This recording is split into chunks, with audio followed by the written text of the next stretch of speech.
যাকে এটা শুধু আমার গল্প নয়, এই লোকটারও গল্প। লোকটার ছোটবেলা থেকেই না একটা গন্ডগোল ছিল।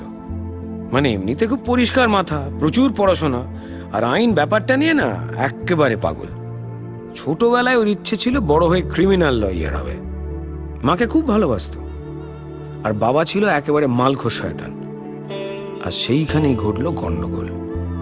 18 বছর হওয়ার ঠিক আধ ঘন্টা আগে খুনটা করে ফাঁসি থেকে বাঁচল। ও এসে গেছে। চলুন, আমি রেডি। হ্যাঁ চলো। চিপস খাবেন? আর মাকেও মুক্তি দিল ওই জীবন থেকে।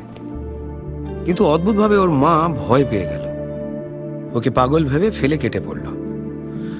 বাবাকে মারলো, মা ছেড়ে চলে গেল।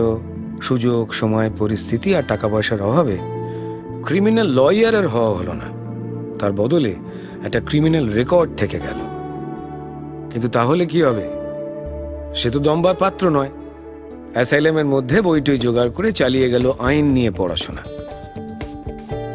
তবে ওই আইনের কাছাকাছি না থাকলে একেবারে অস্থির হয়ে যেত। তাই অ্যাসাইলাম থেকে বেরিয়ে কোর্টে যেতে শুরু করলো।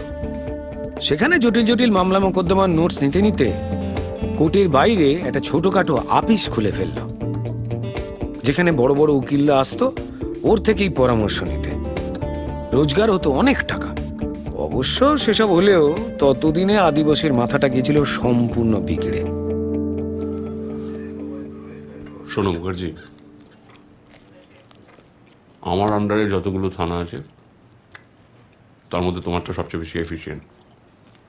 সো দেখবে এরকম যেন আর না হয়। হবে না স্যার, তবে যদি কোনো হাই প্রোফাইল কেস আসে, মানে মন্ত্রী, বিজনেসম্যান ইত্যাদি, তাহলে কিন্তু আপনার একটু হেল্প লাগবে। এগুলো ঠিক আছে, সেগুলো আমি দেখে নেবো। দরকার আছে বলছি। সরি স্যার, আমার বারণ সত্ত্বেও ভেতরে ঢুকে। No, বলুন। ওই আমার গাড়িতে একজন পকেটমার শুয়ে আছেন, গণপিটুনি, একদম প্রাণ ওষ্ঠাগত। একটু দেখবেন? যাও দেখো, চাবিটা দিয়ে দিন। হ্যাঁ খোলা আছে। আপনি পেলেন কোথায়? স্যার আমি কোর্টে যাচ্ছিলাম, দেখলাম পড়ে আছে, আমি নিয়ে এলাম। আমি স্যার উকিল। কোথায় প্র্যাকটিস করেন? আলিপুর? না, প্র্যাকটিস এখনো শুরু করিনি, মানে করবো। সিভিল? না, আমি ক্রিমিনাল। স্যার অবস্থা খুব খারাপ স্যার, এখনই হাসপাতালে নিয়ে যেতে হবে। তাহলে নিয়ে যাও।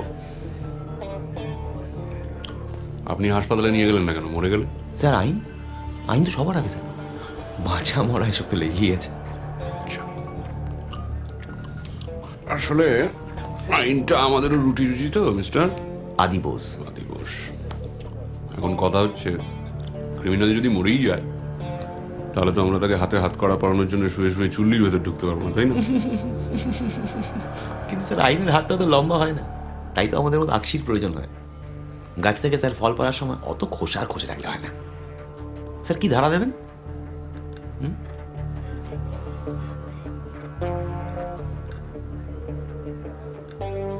নর্মাল চার্জ, পিক পকেটিং যা হয়। পিক পকেটের তো কোনো চার্জ হয় না আইপিসিতে। আপনাকে চুরিটা দিতে হবে 378 আর 379। আর যার পকেট কেটেছে মেন্টাল ট্রমা, তো তার মানে ভলেন্টারি হ্যারাসমেন্ট করেছে, মানে 323 লাগাতে পারে। আসছে।